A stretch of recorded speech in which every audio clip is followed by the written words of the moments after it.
আমি পদ্ম হাজৰিকা আপোনাক ভয় নকৰোঁ, কিন্তু আমাৰ ঘৰৰ মানুহে আপোনাক ভয় নকৰে। চাকৰি কি, চাকৰি নিলম্বন কি, চাকৰি গুচি যাওক, আপুনি মোক মাৰি পেলাওক, মই ভয় নাখাওঁ। কিন্তু আপোনালৈ মই মৃত্যুলৈ ভয় নকৰোঁ, মই জেললৈ ভয় নকৰোঁ, আমাৰ ঘৰৰ মানুহ কোনেও ভয় নকৰে আপোনাক। আপুনি গোটেই চতিয়া ল'ৰা জামুগুৰি ল'ৰা চব বৰবাদ কৰি দিছে। আপোনাৰ কলংকিত অধ্যায় মই আজি উদঙাম। GST নালাগে, কিবা পঠাই দিয়ক, আপুনি বম দি দিয়ক, আপুনি মোৰ ঘৰত সূৰ্য পোহৰ বন্ধ কৰি দিয়ক, পানী অহা বন্ধ কৰি দিয়ক, হাৱা বন্ধ কৰি দিয়ক, লাইট বন্ধ কৰি দিয়ক, তবুও আপোনাৰ ওচৰত ভয় নপৰোঁ। চব পৰিব আপোনাৰ ভয়ত, মই নপৰোঁ, আমাৰ ঘৰৰ মানুহ নপৰে। মৰি যাম, আপোনাৰ ওচৰত গোলাম নহওঁ। মানৱ হাজৰিকা, মোৰ আন এটা নাম বাবু, বহুতে মোক বাবু বুলিও মাতে। মোৰ ঘৰ বিশ্বনাথ জিলাৰ চতিয়াৰ খোলাল গাঁৱত। মোৰ ঘৰ চতিয়াৰ নদুৱা সমষ্টিৰ বিধায়ক পদ্ম হাজৰিকা ঘৰৰ পৰা 300 মিটাৰ দূৰত। মই এজন অসম চৰকাৰৰ PWD বিভাগৰ ৰোড চাউ বিল্ডিঙৰ ফাৰ্ষ্ট ক্লাছ এই কণ্ট্ৰেক্টৰ। বহুতো ঘাট প্ৰতিঘাতৰ অন্তত মই নিজৰ বলত কোনো সহায় নকৰাকৈ আজি ফাৰ্ষ্ট ক্লাছ এই কণ্ট্ৰেক্টৰ হ'ব পালোঁ। কিন্তু আজি মই বহুতো উপায়হীন হৈ এই ভিডিঅ'টো বনাবলগীয়া হৈছে। আগতে কেতিয়াও এনেকৈ ভিডিঅ' বনাই পোৱা নাছিলোঁ। আজি মই এই পদ্ম হাজৰিকা নদুৱা সমষ্টিৰ বিধায়ক পদ্মাসুৰ, এই পদ্মাসুৰৰ বহুতো কলংকিত অধ্যায় আজি আপোনালোকৰ আগত মই আজি উদঙাম। তেওঁ মোক দিনে ৰাতিয়ে যিদৰে মোক ক্ষতি কৰি আছে, মই নিজৰ বলত কাম কৰিছোঁ, নিজৰ বলত উঠিছোঁ, কোনো সহায় নকৰাকৈ। এই পদ্ম হাজৰিকা পদ্মাসুৰে মোৰ পোকৰত লাগি দিনে ৰাতিয়ে মোক যিদৰে ক্ষতি কৰিছে, মই আজি উপায়হীন হৈ এই ভিডিঅ'টো বনাবলগীয়া হৈছে। আজি তেওঁ মই আপোনালোকক দিয়া যিটো তলত ভিডিঅ' আছে, এই ভিডিঅ'টো দেখিব। এই সিদিনা আজি এমাহমানৰ আগতে এখন মিটিং হৈছিলে চতিয়াত। মিটিং হৈছে এই চতিয়াত দেওবাৰ বজাৰ চলি থকা অৱস্থাত দিনে পোহৰে মুছলমান যুৱকক দিনে পোহৰে বজাৰ চলি থকা অৱস্থাত কটাকটি কৰি এটা সাংঘাতিক এটা ঘটনা পৰিৱেশ সৃষ্টি কৰিছিলে। সেই তাৰ ওপৰত এখন ৰাজহুৱা মিটিং আছিলে। এই ৰাজহুৱা মিটিঙত এই পদ্ম হাজৰিকাই সেই মিটিঙৰ আলোচনা হ'ব লাগিছিল, চব মানুহক মাতিছে সেই মিটিঙৰ লৈ পেলাই আলোচনা, শান্তি আলোচনা কিবা বুলি এনেকৈ কৈ তাত গৈ সেইখিনি মিটিঙৰ আলোচনা কৰিবলৈ সাহস নকৰি অকল মোৰ কথাই আলোচনা কৰি থাকিলে। তাত মই কি ভুল কৰিছিলোঁ? সেই মুছলমান যুৱকখিনি কি মোৰ আত্মীয় আছিল নেকি? কোনোতো আত্মীয় নাছিলে। সেইখিনি হ'ল এই পদ্ম হাজৰিকাই য'ত এতিয়া মানে তেওঁৰ গুণ্ডা বাহিনী যিবিলাক মানে য'ত দম দিবলৈ, কটা মৰা কৰিবলৈ লগাই ফুৰা, সেইখিনি তেওঁৰ লগত থকা হেৰি। তেওঁ লাজ পাইছে, তেওঁ উঠাই দিছে সেইবিলাক মানুহক, উঠাই দিলে লাজ পাইছে। লাজ পাই সেই তাত আলোচনা কৰিব লাগিছিলে সেইটো বিষয়ৰ ওপৰত, আৰু মোৰ ওপৰত অযথা এনেই কোনো বিনা দুখে মোৰ তাত আলোচনা কৰি পেলাই তাত বিভিন্ন কথাবিলাক তলত কোৱা দি কৈছে। মোক কৈছে মাদাৰ, মোৰ লগত বোলে তেওঁলোকৰ লগত থকা মানুহ বহুতো ভিতৰত যোগাযোগ কৰি থাকে, সেই যোগাযোগবিলাক বন্ধ কৰিবলৈ কৈছে মোৰ লগত। মই পদ্ম হাজৰিকাক তেওঁ অতীত সোঁৱৰাই দিব বিচাৰিছোঁ। তেওঁ যিবিলাক কাণ্ড আছিলে, মই আজি বহুতো ৰিক্স হ'ব, মই গম পাইছোঁ এইবিলাক কথা কোৱা, মোৰ প্ৰাণৰ ৰিক্স হ'ব, কিন্তু হ'লেও উপায় নাই। আজি ইমানেই ক্ষতি কৰিছে, এইটো মই এনেকৈ আৰু সহ্য কৰি থাকিব নোৱাৰোঁ। মানে যি হয় হ'ব। মই আজি বহুতো কাম কৰিছোঁ, 20-30 কোটি টকাৰ ওপৰৰ মোৰ কাম আছে এতিয়া, কিন্তু মোৰ কাম ধান্দা প্ৰতি মোৰ এতিয়া মন নাইকিয়া হৈ গ'ল।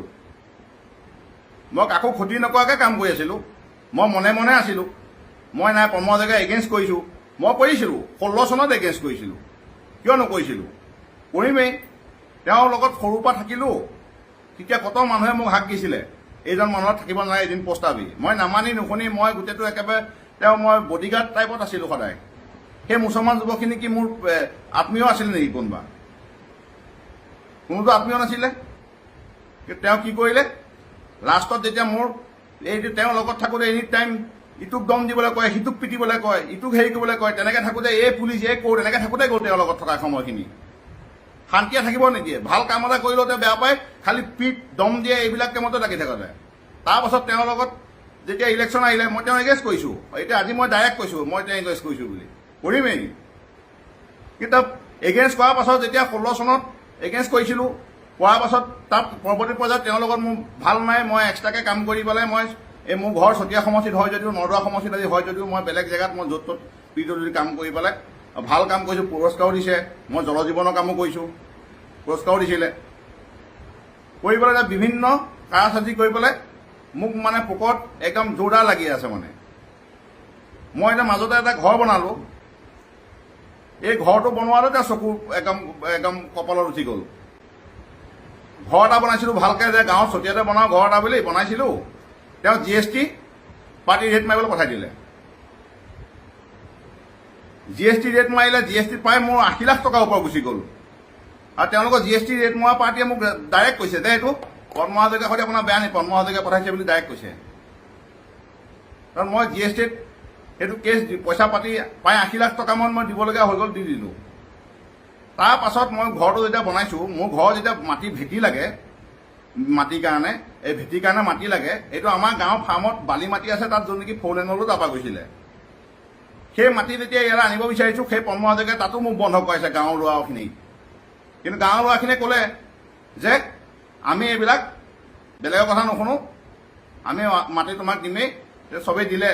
মাটিও বন্ধ কৰিছে। আপুনি চাওকচোন, এনেকুৱা তলৰ মেণ্টেলিটি থাকে নেকি? এনেকুৱা ফাল্টু মানুহ মই দেখাই নাই আজিলৈকে। তেওঁ কেতিয়াও মানুহৰ ভাল চিন্তা কৰিবই নোৱাৰে, সদায় বেয়া চিন্তা কৰি থাকোঁতে গৈছে। খালি মই লগত থাকোঁতে ইটোক দম দিবলৈ কয়, সিটোক পিটিবলৈ কয়। তেওঁ নিজৰ অতীত পাহৰি গ'ল, আজি কেৱল মোক এটেক কৰি আছে। তাৰপাছত পৰৱৰ্তী সময়ত মোৰ ভাইটি 3 ছেপ্টেম্বৰ তাৰিখে চাৰিআলিৰ পৰা আহি থাকোঁতে তাত গাড়ীখন ৰখাইছিলে, ৰখাওঁতে পিছফালৰ পৰা সেই মেজিকখনৰ গাড়ীত খুন্দিয়াই মাৰি দিলেহি। খুন্দাই মৰা কেছটো সাধাৰণ কেছটো, এক্সিডেণ্ট কেছ, ভাইটি গাড়ী ভাঙিছে।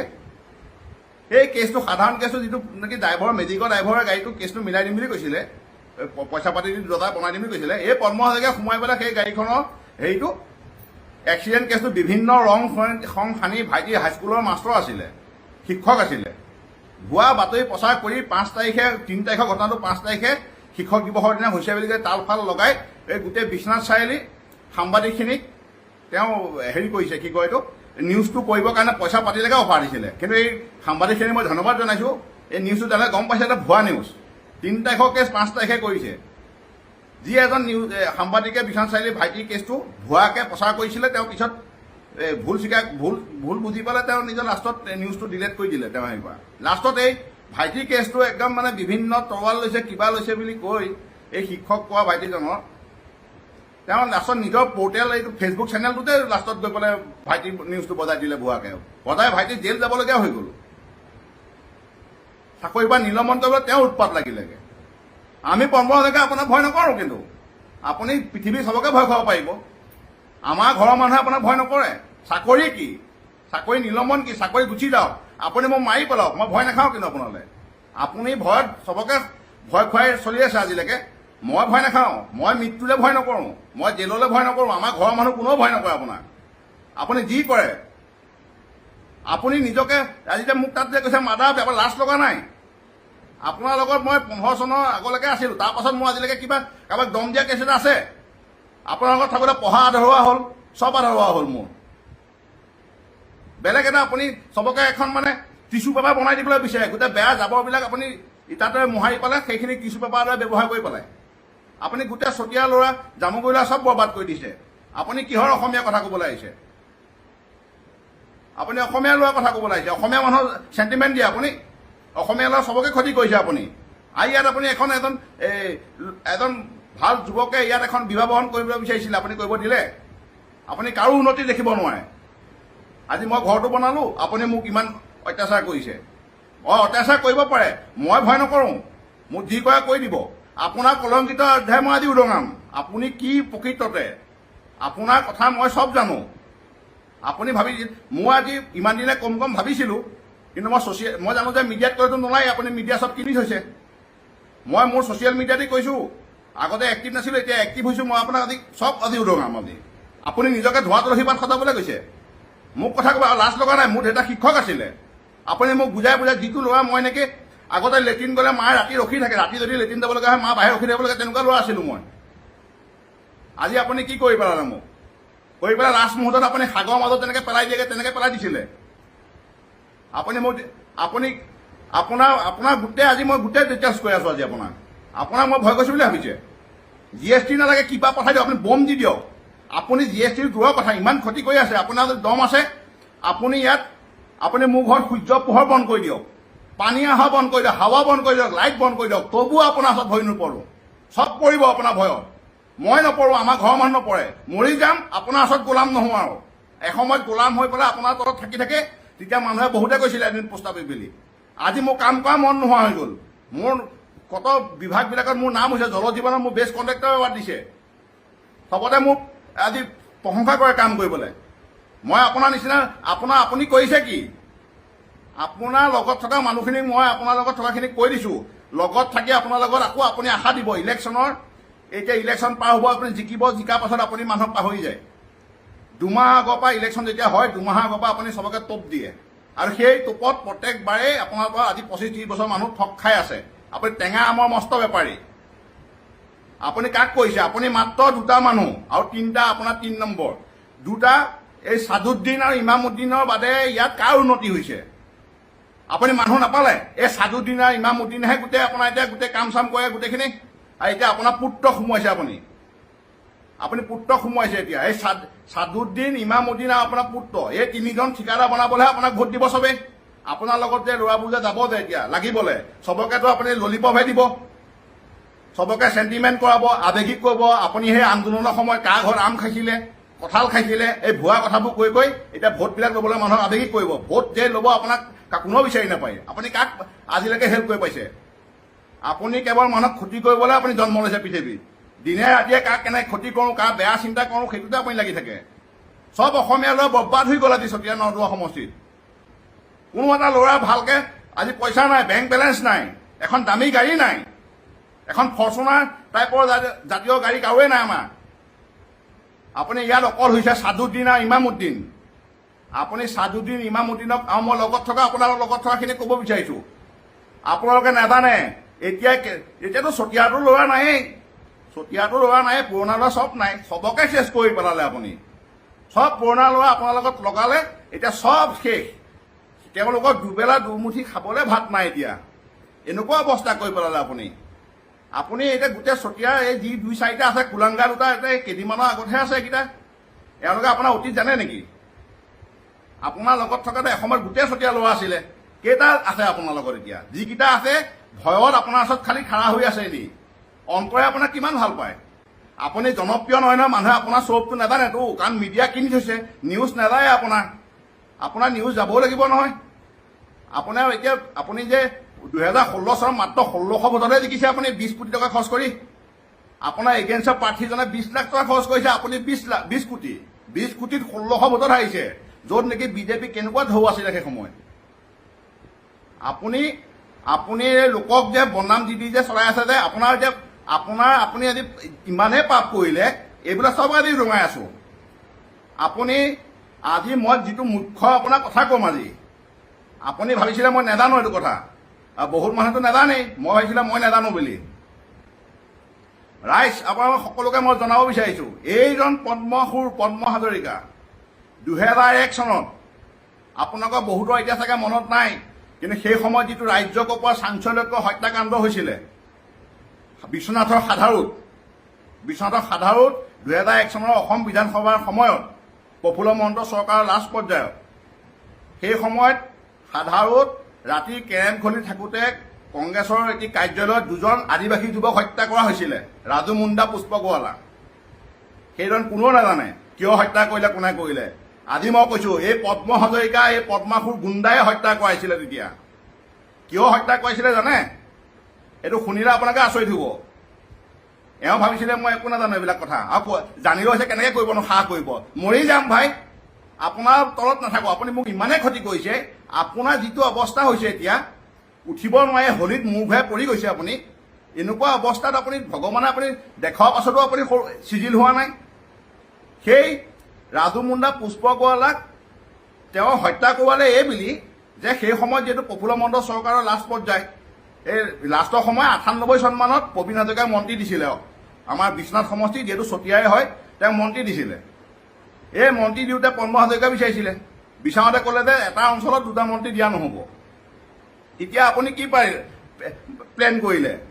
2001 চনত আপুনি জানিলে যে যদি আকৌ প্ৰবীণ হাজৰিকা আকৌ জিকিলে আপুনি আকৌ মন্ত্ৰী নাপাব। আপুনি ইমানেই মন্ত্ৰিত্বৰ বাবে লোভীয়া মানুহ এজন। আপুনি সেই পোক পৰুৱাৰ দৰে সেই মন্ত্ৰিত্ব পাবৰ বাবে, প্ৰবীণ হাজৰিকাক হৰুৱাবৰ বাবে আপুনি সেই ৰাজু মুণ্ডা পুষ্পগোৱালাক আপুনি হত্যা কৰোৱালে। এতিয়া মই আপোনাৰ তদন্ত আপোনাৰ মুখ্যমন্ত্ৰী ডাঙৰীয়াক কৈছোঁ, আপুনি CBI তদন্ত দিয়ক। এইজন পদ্মাসুৰ এই শ্ৰমিক আদিবাসী যুৱক দুজনৰ হত্যাকাৰী, এওঁক CBI তদন্ত দিয়ক, জেললৈ পঠাৰ ব্যৱস্থা কৰক। এওঁ কেনেকৈ হত্যা কৰিছিলে, কাৰ এম্বেচাডাৰে কৰিছিলে, গোটেই ডিটেইলছ জানো। যেতিয়া তদন্ত হ'ব, মই যদি জীয়াই থাকোঁ, মই সেই কথাটো মই ক'ম তদন্তত কেনেকৈ কৰিছিলে আপুনি হত্যাকাণ্ড। আপুনি সেইটো আপোনাৰ মন্ত্ৰীটো ইমানেই লোভীয়া, আপুনি সেই সাধাৰণ মন্ত্ৰীৰ কাৰণে আপুনি সেই দুজনৰ আদিবাসী যুৱক দুজনক হত্যা কৰাই দিলে, ৰাজু মুণ্ডা পুষ্পগোৱালাক। এতিয়া প্ৰবীণ হাজৰিকা জানে, নুজামা চৰকাৰ জানে, দুইজনে আপোনালৈ বিয়াত ভয় কৰে, দুইজনে আপোনালৈ ভয় কৰে, কোনেও নুলিয়ালে, বহুতে জানে। এতিয়া পৰেশ বৰুৱাইতো মাজতে আপোনাৰ নামটো দিছিলে, গুপ্ত হত্যাত কোন কোন জড়িত আছে বুলি নামখন দিছিলে, আপোনাৰ নামো আহিছিলে আজি কেইবছৰমান আগতে। আপুনি হয়তো পৰেশ বৰুৱাক মেনেজ কৰি দিলে, নামটো অহালৈ ভয় খাই গ'ল, আপুনি পইচা দি মেনেজ কৰি দিলে। আজি এতিয়া আপোনাৰ এই মন্ত্ৰিত্বৰ বাবে আপুনি ইমানেই লোভীয়া মন্ত্ৰীৰ বাবে পৰৱৰ্তী সময়ত যেতিয়া ৰঞ্জিত দত্ত ডাঙৰীয়া মন্ত্ৰী আছিলে, সেই মন্ত্ৰিত্ব তেওঁক বদনাম কৰিবৰ বাবে আপুনি আপোনাৰ অস্ত্ৰ, পাশুপাত অস্ত্ৰ প্ৰতিদিন জয়ন্ত বৰুৱাৰ থ্ৰুৱেদি, প্ৰতিদিনৰ থ্ৰুৱেদি আপুনি তেওঁক বিভিন্ন কাৰাসাজি কৰি পেলাই বিভিন্ন নিউজ কৰালে। তেওঁ বিভাগটোৰ কৰাই পেলাই ভাবিছে মন্ত্ৰিত্ব যায় যদি যাওক, কাৰণ জানে এটা জেগাত মন্ত্ৰিত্ব থাকিলে এজনক আৰু দিয়া নহয়। পিছৰ পৰ্যায়ত যেতিয়া মন্ত্ৰিত্ব তেওঁ গ'ল, MP হ'ল, নতুন মন্ত্ৰী আহিল অশোক সিংহল ডাঙৰীয়া। সেই অশোক সিংহল ডাঙৰীয়াক আপুনি সেই একে প্ৰতিদিন পাত অস্ত্ৰ ব্যৱহাৰ কৰি আছে এতিয়া বদনাম কৰিবৰ বাবে। বিভিন্ন চান্স পালে আপুনি নিউজ কৰাই থাকে যাতে মন্ত্ৰিত্ব যায়। আপুনি মন্ত্ৰিত্ব কিয় নাপায় গম পাইছে? সেই ৰাজু মুণ্ডা পুষ্পগোৱালাৰ যে আপোনাৰ অভিশাপ আছে, সেই আদিবাসী সাধাৰণ শ্ৰমিক দুজনক আপুনি হত্যা কৰোৱাই দিলে। পৰৱৰ্তী সময়ত মই সেই জাতিটো তেওঁলোকৰ যি সংগঠন থাকে, সেই সংগঠনবিলাকে এই বিষয়বিলাক উলিয়াব লাগিছিলে, নুলিয়ালে। তেওঁ তেনেকৈ সেই ঘটনাটো পাহৰি থাকি গ'ল। কিন্তু এইজন যে প্ৰকৃত হত্যাকাৰী ৰাজু মুণ্ডা পুষ্পগোৱালা, মই আজি ডাঠিকে কৈছোঁ, এওঁ কেনেকৈ কাৰ এম্বেচাডাৰত তেওঁ হত্যাকাৰী পঠাইছিলে, কোন আছিলে জড়িত, সেইবোৰ তদন্ত হ'লে মই ক'ম। আপুনি চব ভুৱা কৰি কৰি আজি দুনিয়াত চলি আছে। আপুনি আপোনাৰ অতীত মানুহক পাহৰাই আপুনি নিজে এতিয়া মানে ৰত্নাকৰ বা বাল্মীকি হোৱাৰ চেষ্টা কৰে। আপুনি ৰত্নাকৰো নহয়, আৰু তাতকৈ ওপৰত আপুনি পদ্মাসুৰ, আপুনি কেতিয়াও চিজিল নহয়। আজি আপুনি এনেকুৱা পৰিৱেশ হৈছে, আপুনি এই ইমানবোৰ যে পাপ কৰিছে, আপোনাৰ ল'ৰা গাত আজি বগা দাগ পৰি গ'ল, বগা বেমাৰ আহি গ'ল গাত। বগা বেমাৰ কিয় আহিলে ধুনীয়া ল'ৰাটো গাত? এই যে আপুনি যে দুৰ্দান্ত পাপবিলাক কৰিলে, পাপবোৰ কাৰণে আহিলে আজি আপোনাৰ ল'ৰাটো গাত এনেকৈ, গম পাইছে আপুনি যে এতিয়া যে এই আধা বয়সত যে আপোনাৰ এতিয়া যে টেবলেট যে আপুনি যে কেজিয়ে টেবলেট খাব লগা হৈছে যে, এতিয়া এই মাহে মাহে ছিংগাপুৰ যাবলগীয়া হৈছে যে আপুনি আজিতো আচলতে সুস্থ আপুনি নহয়েই, আপুনি ইলেকশ্যন খেলিবই নালাগে। আপোনাৰ আজি ইমানেই লোভ মানে ৰাজনীতিৰ প্ৰতি, আপুনি জানে ৰাজনীতি নাথাকিলে যে আপোনাৰ অৱস্থা কাহিল। আপুনি পৰৱৰ্তী সময়ত 2008 চনত আপুনি কি কৰিলে? আপুনি যিটো ইলেকশ্যনত আপোনাক উগ্ৰপন্থী বা কোনোবাই আপোনাক গুলিয়ালে বুলি আপুনি উৎপাত কৰিলে, সেই সময়ত আপুনি গ'ল তাত। আমি সৰু আছিলোঁ, আমি তেতিয়া একদম গোটেই চতিয়া বন্ধ চন্ধ কৰি বিভিন্ন এটা পৰিৱেশ কৰি পেলাইছোঁ, নাখাই নবৈ আমি দিনে ৰাতিয়ে আপোনাৰ কাৰণে ৰাস্তা বন্ধ কৰিছিলোঁ। আপুনি সেই সময়ত যিজন আপোনাৰ লগত আছে এতিয়া বৰ্তমান, সেই সময়ত 2008 চনত যিটো ZPC উঠিছিলে কংগ্ৰেছৰ পৰা যে উঠিছিলে যে উদয় শংকৰ, সেই উদয় শংকৰ যে আপুনি যেতিয়া সেইটো অৱস্থাত হৈছিলে, হস্পিটেলত আছে বুলি কৈছিলে, তেতিয়া সেইজনে পইচা কি বুলি কৈছিলে যে আপোনাৰ গাত বোলে এইটো বোলে তেজ বোলে এয়া বোলে ছাগলী তেজ লগাইছে, ছাগলী তেজ। আপুনি এতিয়া পৰৱৰ্তী সময়ত যেতিয়া ভাল হৈ আহি পেলাই কি কৈছিলে? তেওঁক খুনিয়াবৰ কাৰণে আপুনি মোক গাড়ী দি ব্যৱহাৰ কোৱা নাছিলে যে নেক্সট দি খুনিয়াই দিবি বুলি? আপুনি কোৱা নাছিলে তেওঁ জড়িত আছিলে বুলি এই ঘটনাত? সেই উদয় শংকৰ জড়িত আছিলে, আপুনি মোক কোৱা নাছিলে? আজি দেখোন সেই আপুনি সাধাৰণ ভুৱা কেছ কিছুমানৰ মানুহ উঠাই থাকে। সেই যে জিতু ভূঞা বুলি যিজন যে জড়িত আছে বুলি আপুনি কৈছিলে, জিতু ভূঞা, চবেই যে কৈছিলে জিতু ভূঞা, আপুনি যে বিজেপি চৰকাৰ অহা আগলৈকে যে আপুনি সদায় আন্দোলন কৰিছিলে, সেই 13 ডিচেম্বৰ নে 8 ডিচেম্বৰ তাৰিখটোত কৰি পেলাই তাৰ পৰৱৰ্তী সময়ত যে বিজেপি আপুনি ঘটনাটো নুলিয়াই হৈ গ'ল, আপুনি নুলিয়াই হৈ গ'ল। বহুত মানুহে পিছত মই নাজানো, কাৰণ সঠিক ঘটনাটো মই নাজানো ইমান, কাৰণ মই তেতিয়া সেই ঘটনাৰ আইডিয়া নাই, ৰাতি হৈছে ঘটনাটো। বহুত মানুহে কয় এইটো ঘটনা মিছা, কাৰণ সেই সময়ত গোটেই কংগ্ৰেছৰ জয় আপুনি সেই ঘটনাটো হোৱাৰ কাৰণে গোটেই সমষ্টিটো 100% পঞ্চায়ত জিকি গ'ল। আৰু সেই ZPC যিজন আছিলে তেওঁক আপুনি জিকি যাব বুলি ভয় খাইছিলে। পৰৱৰ্তী সময়ত এতিয়া আপোনাৰ সংহাত তেওঁৱে এতিয়া আপোনাৰ উপদেষ্টা, মেইন উপদেষ্টা আপুনি।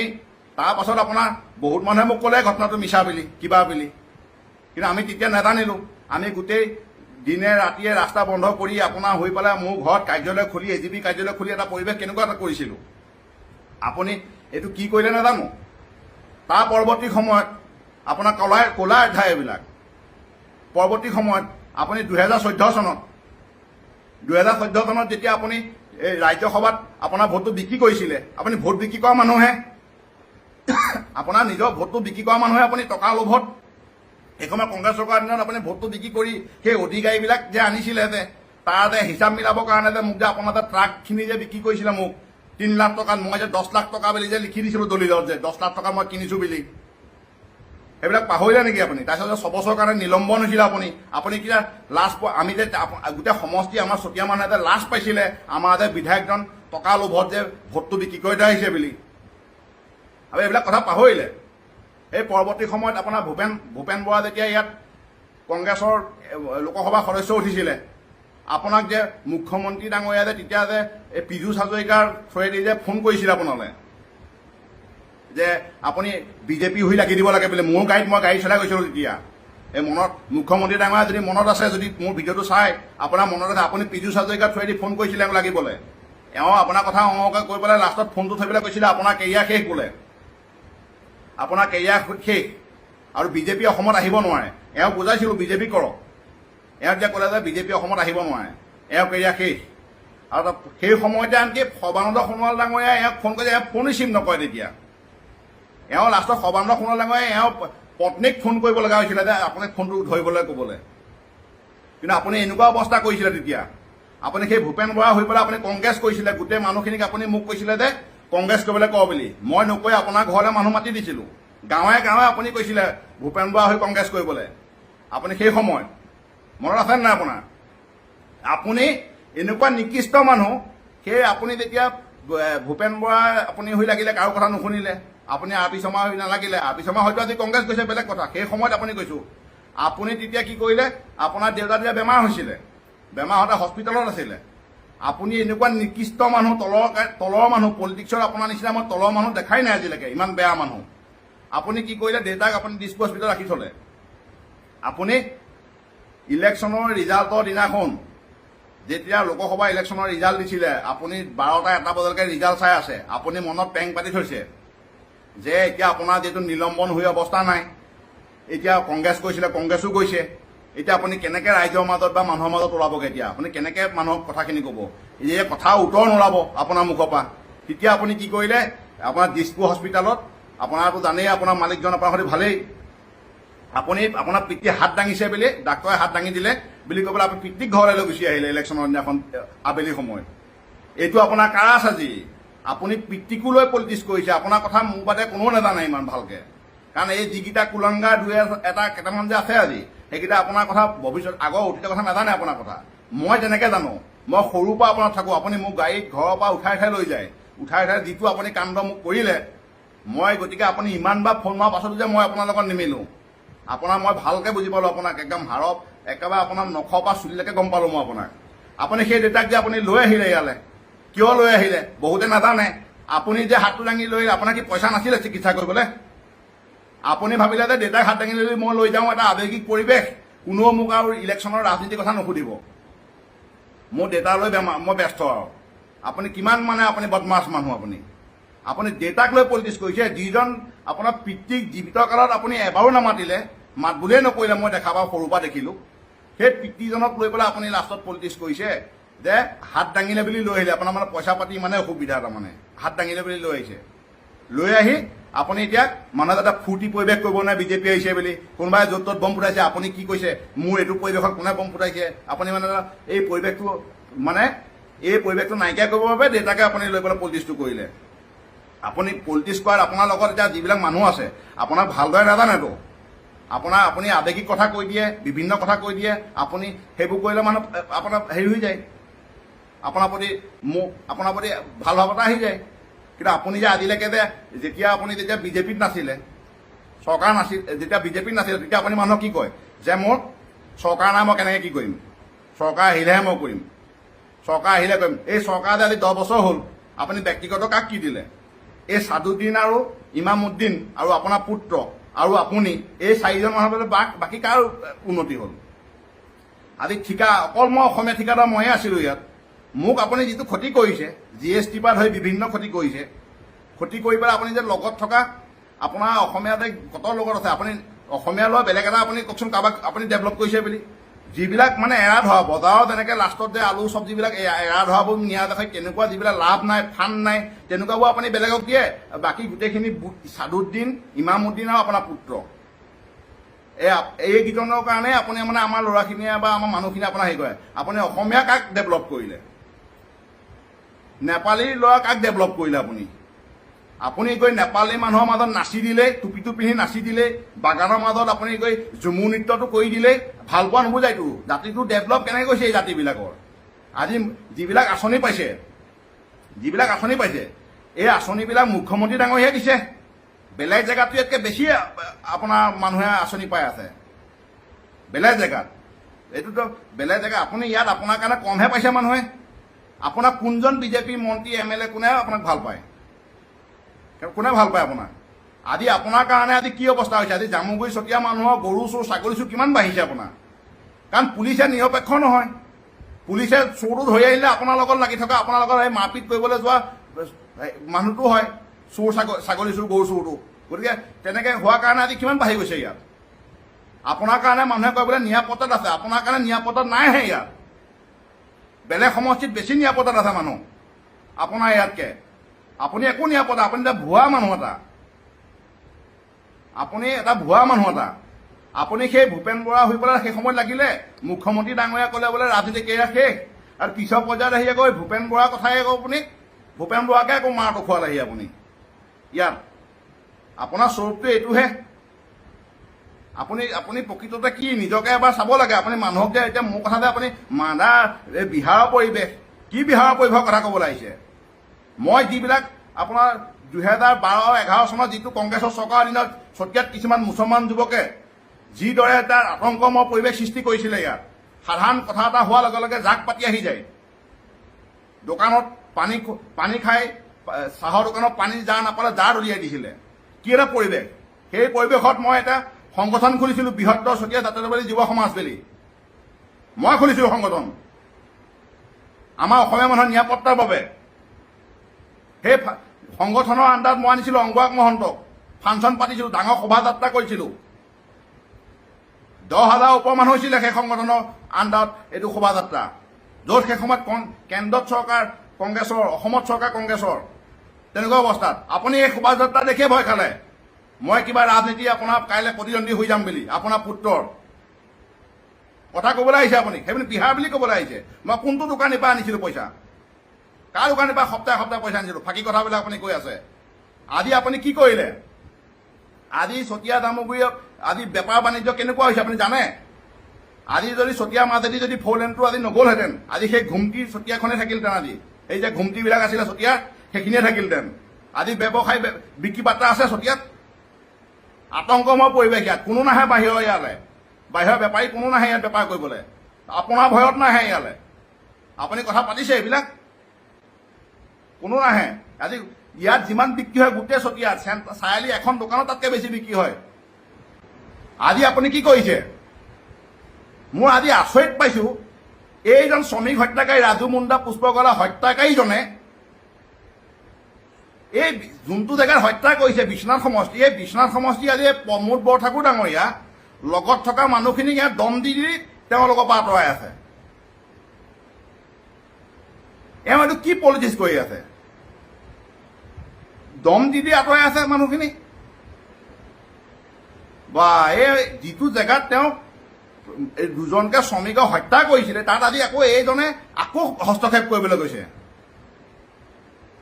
চাৰিআলি মানুহ আপোনাৰ সজাগ হওক এই হত্যাকাৰীজনৰ কথা মতে আপোনালোকে উদ্ভৱ নকৰিব আজি দলে কাৰোবাক বিশ্বনাথ সমষ্টিত কোনে কাক দিয়ে টিকেট দলে দিব এই সমষ্টিটো তেওঁ বেয়া কৰি আছে আজি এই সমষ্টিটো আজি তেওঁ বেয়া কৰি আছে দম দিয়া দি পৰ্যায়লৈ কিয় গৈছে তেওঁ এজন বিধায়ক বৰ্তমান হৈ আছে তেওঁ বিধায়কৰ লগত থকা মানুহজনক এওঁ দম দি ফুৰিছে মই খবৰ পাইছোঁ এইটো এওঁ এতিয়া কৈছে বোলে প্ৰমোদ বৰঠাকুৰক টিকেট নিদিয়ে বোলে সমষ্টি পুনৰ নিৰ্ধাৰণত প্ৰমোদ বৰঠাকুৰ তেওঁৰ লগত বোলে কিবা কৰিলে বোলে সমষ্টি পুনৰ নিৰ্ধাৰণত এই সমষ্টি প্ৰমোদহে কৰিব পাৰে নেকি? এইটো মুখ্যমন্ত্ৰীৰ আণ্ডাৰত হৈছিলে গোটেই অসমত। এওঁ বোলে প্ৰমোদৰ টিকেট নিদিয়ে বোলে, কোনোবা দিব নিদিয়ে বোলে। এই হত্যাকাৰীজনৰ মতে এতিয়া বিশ্বনাথ সমষ্টিৰ টিকেট হ'ব। এই যিজনে নেকি তেওঁৰ মাত্ৰ মন্ত্ৰী পাবৰ বাবে দুজন শ্ৰমিকক হত্যা কৰোৱাই দিলে, প্ৰবীণ হাজৰিকাই যাতে হাৰি যায়, যাতে বাগানৰ ভোটটো একচেটিয়া নৌজামৰ চৰকাৰলৈ গুচি যায়। এইটো কোনেও নাজানে। গতিকে মই মুখ্যমন্ত্ৰী ডাঙৰক হাতযোৰ কৰি কৈছোঁ, আপুনি বাগানৰ মানুহৰ প্ৰতি যিদৰে আপুনি ন্যায় কৰিছে, উন্নতি কৰিছে, যেনেকৈ চিন্তা কৰিছে, আগতে আমি দেখা নাই। এনেকুৱা বেলেগ মুখ্যমন্ত্ৰীয়ে কৰা দেখা নাই আপোনাৰ নিচিনা। মই আপোনাক হাতযোৰ কৰি কৈছোঁ, আপুনি এই পদ্ম হাজৰিকালৈ আপুনি ভাবিব নালাগে যে এওঁ নাথাকিলে কি হ'ব। প্ৰতিদিনৰ অস্ত্ৰপাত লৈ গোটেই এটা মানে প্ৰতিদিনৰ ইউজ কৰিব। আজিলৈকে প্ৰতিদিনে এওঁ বেয়া নিউজ আজিলৈকে একো নকৰে। আপুনি এইটো নাভাবিব। এওঁক টিকেট, এওঁক আপুনি এইবিলাক মানুহক আপুনি জেলত পঠাওক। এইবোৰ একে শ্ৰমিক হত্যাকাৰী। আপোনাৰ হাতযোৰ কৰিছোঁ, এই ৰাজুমুণ্ডা পুষ্পগড়ৰ কেছটো আপুনি CBI তদন্ত কৰক। কাৰ এম্বেচাডৰে কেনেকৈ কাৰ হত্যাকাৰী ক'ৰ পৰা আহি কেনেকৈ হত্যা কৰিছিলে গোটেই ডাটা মই আপোনাৰ আগত দিম। আজি জানো মই ঘটনাটো বহুত ৰিক্সত ক'বলগীয়া হৈছে। উপায় নাই, মানে মোৰ ইমানেই ক্ষতি কৰিছে, এনেকৈ ক্ষতি কৰি জীৱনত জীয়াই থাকিও ভাল নালাগে। লাগিলে মৰি যোৱাই ভাল। এনেকুৱাকৈ মানে মই থাকিব নোৱাৰোঁ। তাৰমানে এই পদ্ম হাজৰিকাৰ কাৰণে এবাৰ এটা সময়ত দিনে ৰাতিয়ে এনেকৈ থাকিলোঁ।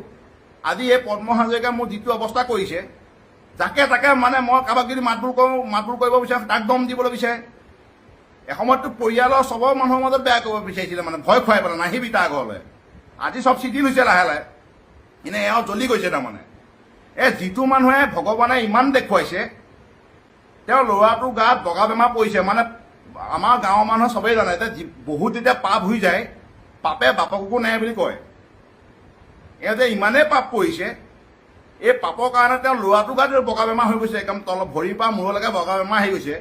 আজি এওঁ এতিয়া আপুনি দেখিলে গম পাব কেনেকৈ লেঙেৰে লেঙেৰে থাকিব লগা হৈছে, কেজিয়ে টেবলেট খাব লগা হৈছে। তাৰ পাছতো এওঁ চিজিল হোৱা নাই। আপুনি মুখ্যমন্ত্ৰী ডাঙৰীয়া, আপুনি পদ্ম হাজৰিকালৈ আপুনি হেৰি নকৰিব।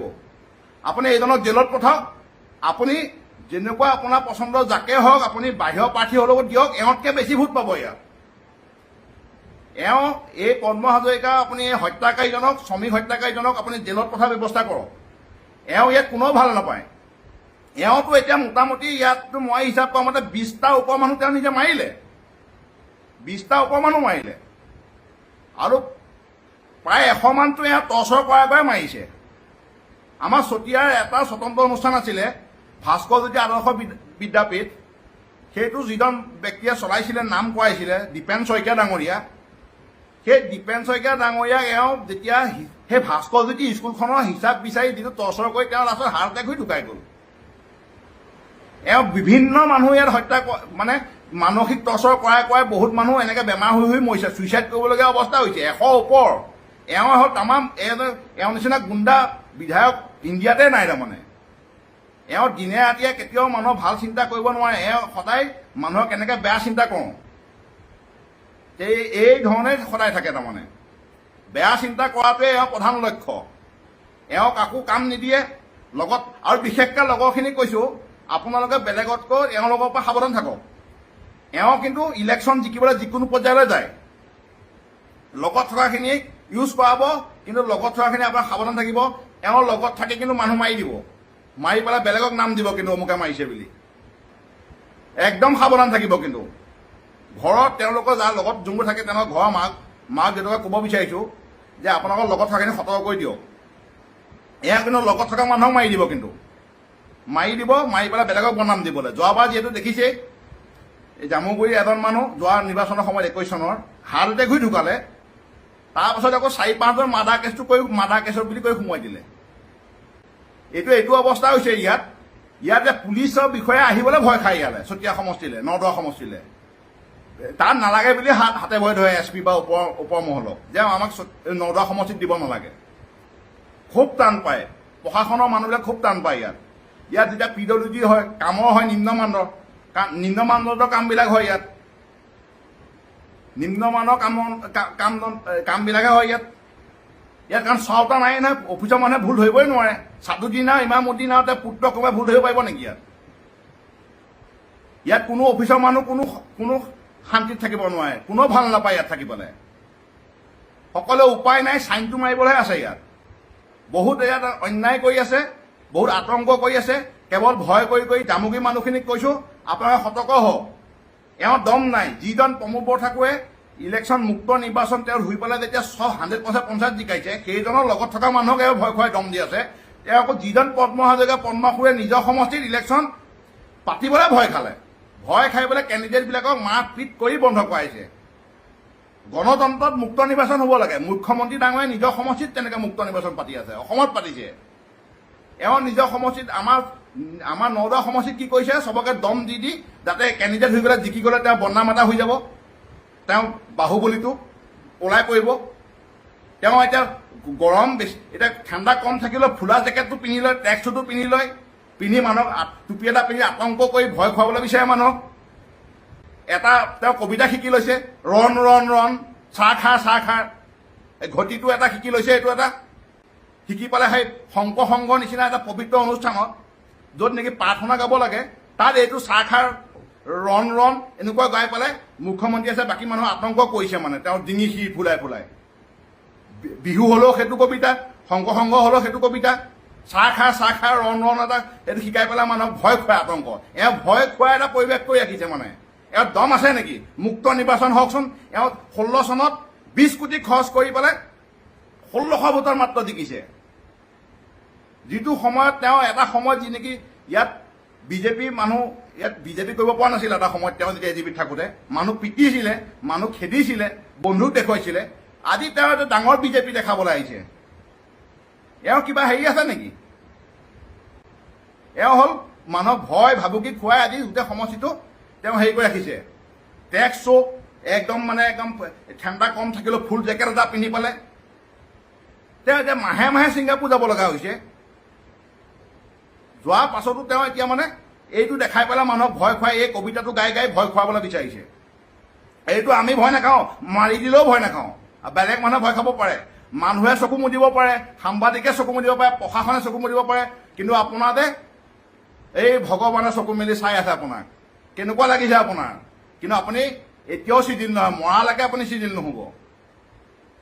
আপোনাৰ ল'ৰাটো গাত এইটো বগা বেমাৰ হ'ল, আপুনি এইটো দেখা নাই? আপুনি আজি যে হাত কঁপনি আপোনাৰ কেনেকুৱা হয় দেখিছেনে নাই? আপোনাৰ বতাহত যেনেকৈ যে কলপাত উৰে যে তেনেকৈ আপোনাৰ হাত উৰে, আজিকালি হাত কঁপে। কিন্তু আপুনি চিজিল হোৱা নাই। আপুনি চিজিল কেতিয়াও নহয়। আপুনি গুণ্ডাগৰ্দি কৰিব আৰু বাহিৰত গুণ্ডা বুলি ক'লে লাজ পায় আপুনি। আপুনি আজি আমাৰ জামুগুৰি মানুহ হওক, বাকী সমষ্টিৰ চবফালৰ মানুহখিনি হওক, যিমান আছে ৰঙা চকুৱা, জামুগুৰি, টুপিয়া, কচুন্তৰা, নাগশংকৰ, আপুনি ইয়াত মুক্ত নিৰ্বাচন, আপুনি গোটেই কেণ্ডিডেটক আপুনি কি এইবিলাক কাম কি ৰাইজে আপোনাৰ ভাল পাইছে? আপোনাৰ আজি ভয়ত ভাবি আছে। আপোনাৰ ভয় যে মুখ্যমন্ত্ৰী ডাঙৰীয়াক কৈছোঁ, এওঁক আপুনি বহিষ্কাৰ কৰক, এওঁক জেলত যোৱাৰ ব্যৱস্থা কৰক। এই ৰাজু মুণ্ডা, পুষ্প গোৱালাৰ হত্যাকাৰীক এওঁ পিতৃক লৈ পলিটিক্স কৰিছে। এওঁ নিজৰ পিতৃক লৈ পলিটিক্স কৰিছে। লাষ্টত পিতৃক হাত দাঙিলে বুলি মুখ উলিয়াব নোৱাৰিব যে, হাত দাঙিলে বুলি ঘৰলৈ লৈ গুচি অহা মানুহে এওঁ পিতৃক লৈ পলিটিক্স কৰা মানুহ। এওঁ যিজন তেওঁ যে বৰ্তমান কিডনী লগাইছে, তেওঁ ভনীয়েক, সেই ভনীয়েকগৰাকীক মই সৰুৰ পৰা থাকিলেও একবাৰো মাত বোল নকৰা মই দেখাই নাই। এইটো ৰুমত থাকিলে সিটো ৰুমত ভনীয়েকজনী অহা যোৱা কৰে। কিডনী লগোৱাৰ সময়ত তেওঁ কণা কটা কৰি যিটো আৱেগিক কৰি কিডনীটো লৈছে, এই বহুত মানুহে এওঁৰ কথা নাজানে। আজি চতিয়াৰ গোটেই ল'ৰাখিনিয়ে গম পাই গ'ল। এতিয়া 2-4টা কুলাংগাৰ এতিয়া নাজানে, নতুন এইকেইটা নাজানে, ইহঁতকেইটা এতিয়া ধৰি লওক লাগি আছে, তেনেকুৱা পৰ্যায়ত লগা নাই। কিন্তু যেতিয়া পাব যে তেওঁলোকে গম পাব কি বস্তু এওঁ। মোকো তেতিয়া আগতে সৰু থাকোঁতে মোকো বুজাইছিলে বহুতে, মই বুজি নাপালোঁ। মই তাৰ কথা উৰাই দিছিলোঁ। এতিয়া ভুক্তভোগী মই এওঁৰ লগত থাকিলে পঢ়া শেষ, চব শেষ কৰি পেলাই এই কোৰ্ট, এই পুলিচ এনেকৈ থাকিব লগা হ'ল। ইটোক দম দিবলৈ দিয়ে, চবেই জানে, গোটেই মানুহক সোধক। ইয়াত থকা যিমান মানুহ আছে, চতিয়া হওক, চবতে মোৰ কথাটো সোধক, মই কেনেকুৱা ল'ৰা আছিলোঁ। আজি মই ভাল গোটেইখিনি এইবিলাক আঁতৰি পেলাই মই 15 চনৰ পৰা চব কামে পঢ়া শুনা হেৰি কৰিলোঁ। মই আজি কে হেণ্ডিকত পঢ়ি পেলাই MA পাছ কৰিলোঁ। মই আজি নিজে ঠিকাদাৰ হৈ নিজে কামবিলাক কৰিছোঁ, চব ফালৰ পৰা আছে। এওঁ চকু এইটো তেওঁ ক'ব নোৱাৰা হৈ গৈছে। এতিয়া মিটিং হৈছে এটা বেলেগ পৰিৱেশত, আৰু সেই মিটিঙত মুছলমান যুৱকে মুছলমান মাৰিছে, তাত মোৰ কথা কৈ আছে। মই আপোনাক কৈছোঁ, মই সমূহ নগাঁওবাসী ৰাইজক কৈছোঁ, অসমবাসী ৰাইজক কৈছোঁ, এইজন পদ্ম হাজৰিকা নৰহত্যাকাৰী মহাপাপী পেট লেটা এইজনক সকলোৱে বহিষ্কাৰ কৰক।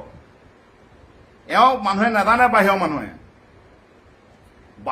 নাজানে এওঁৰ কথা বহুতে ভাবে যে বিভিন্ন শক্তিশালী মানুহ, ভাল মানুহ, দমদা মানুহ, অসমীয়া মানুহ। অসমীয়া চেণ্টিমেণ্ট একোৱেই নাই, গোটেই অসমীয়ালৈ বৰবাদ, কোনো কাম নাপায় ইয়াত ঠিকা। এই চাদুদ্দিন আৰু ইমামুদ্দিনে পায়, কোনো নেপালী ল'ৰাই একো নাপায় ইয়াত। আদিবাসী বাগানীয়া কোনো একো নাপায় ইয়াত। এওঁ বাগানীয়া কিবা হ'ল ঝুমুৰ নাচি দিয়ে, নেপালী মানুহ থাকি টুপি পিন্ধি নাচি দিয়ে, নেপালৰ কথা কয়। এইবোৰ ভুৱা। গাঁৱে গাঁৱে এতিয়া ইলেকশ্যন আহিছে, ভুৱা কথাবোৰ ক'ব এতিয়া। এই আন্দোলনৰ কাৰণে এসময়ত ইয়াত পলাই আছিলোঁ, ইয়াত গাখীৰ খাইছিলোঁ, ইয়াত তামোল খাইছিলোঁ, ইয়াত আপেল খাইছিলোঁ, ইয়াত অমুক খাইছিলোঁ, এইবিলাক কথা কৈ ভুৱা কৰি পেলাই তেওঁ এতিয়া মানুহখিনি আদায় কৰি ভোটটো ল'ব। ভোট লোৱাৰ পিছত চব পাহৰে, কাকো চিনি নাপায়। এওঁ কাৰো উপকাৰটো কেতিয়াও মনত নাৰাখে। এই যিহেতু এওঁ এসময়ত একো নাছিলে, নথকাৰ কাৰণে আজি এইটো এনেকুৱা পাই পালে তেওঁ এতিয়া মানে একে অহংকাৰ, একদম মূৰত উঠি গ'ল, একে অহংকাৰ।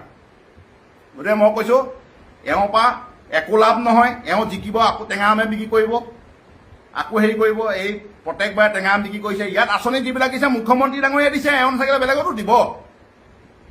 গতিকে এওঁ একো নিৰাপত্তা দিয়া নাই আমাক। বেলেগ সমষ্টিত কিয়, আজি গহপুৰ সমষ্টিত হওক, বেলেগ সমষ্টিত মানুহ নিৰাপত্তাত থকা নাই নেকি? মুখ্যমন্ত্ৰী ডাঙৰীয়া থকালৈকে আমাৰ অসমীয়া মানুহ নিৰাপত্তাত থাকিবই। এওঁ এইজন পদ্ম হাজৰিকা থকালৈকে ইয়াত চাদুদ্দিন, ইমামুদ্দিন তেওঁৰ পুত্ৰই কাম পাই থাকিব। এওঁক বহিষ্কাৰ কৰিব লাগে সামাজিকভাৱে। এওঁ বহুত টৰ্চাৰ কৰাৰ বাবে মই আজি এই ভিডিঅ'টো বনালোঁ। পৰৱৰ্তী পৰ্যায়ত দৰকাৰ হ'লে আকৌ বনাম।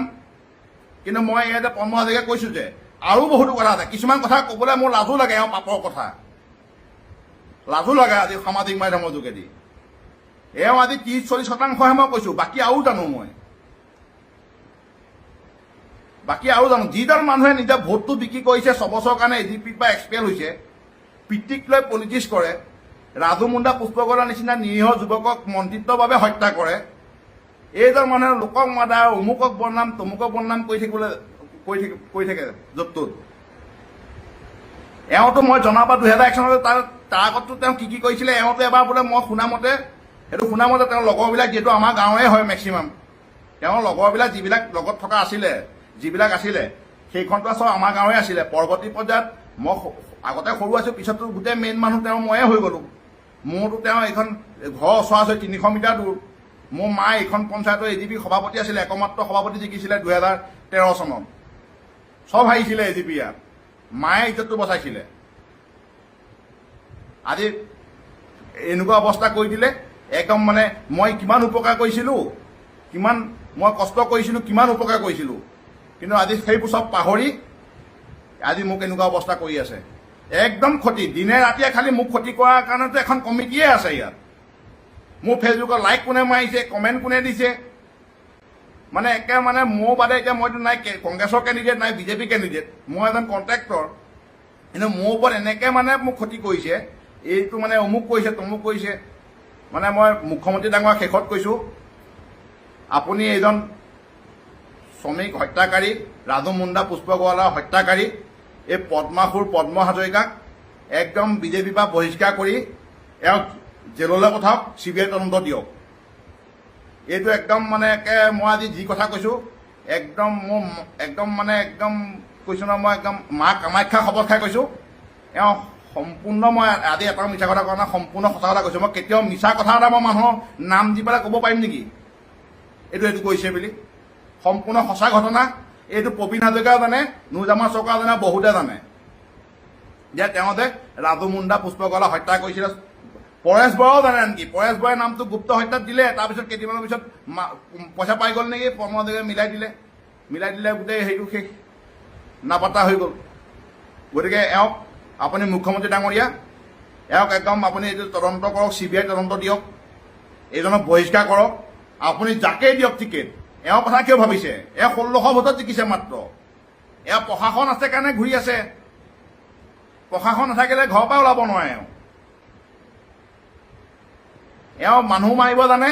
এসময়ততো মই শুনামতে মানুহ এটা মাৰোঁতে এনেকুৱা গুণ্ডা মহা অসুৰ এটা মোক কৈছে তেওঁৰ লগত থকা আগৰ মানুহে, যে এওঁ বোলে মানুহটো যোনটো মানুহ মাৰিছিলে বোলে কামুৰি বোলে কাণখন কামুৰি ছিঙি পেলাইছিলে বোলে ইমানেই অসুৰ তাৰমানে দেখাতো অসুৰ কামতো অসুৰ ভিতৰি অসুৰ বাহিৰৰ অসুৰ এওঁ এতিয়াও ইমান ভগৱানে দিছে ভগৱানে তেওঁক এতিয়া ইমান দেখাইছে এনেকুৱা বেমাৰ দি দিছে তেওঁ এই কি কয় এইটো পুত্ৰক এইটো বগা বেমাৰ পৰা দি দিলে গোটেই বগা বেমাৰ হৈ গ'ল পুত্ৰৰ গাত কিন্তু তেওঁ শুদ্ধ হোৱা নাই শুদ্ধ কেতিয়াও নহয় গতিকে মই আজি এইখিনি কথা ক'লো পৰৱৰ্তী পৰ্যায়ত দৰকাৰ হ'লে আকৌ মই ভিডিঅ' বনাম বুলি মই আপোনালোকক প্ৰতিশ্ৰুতি দিলোঁ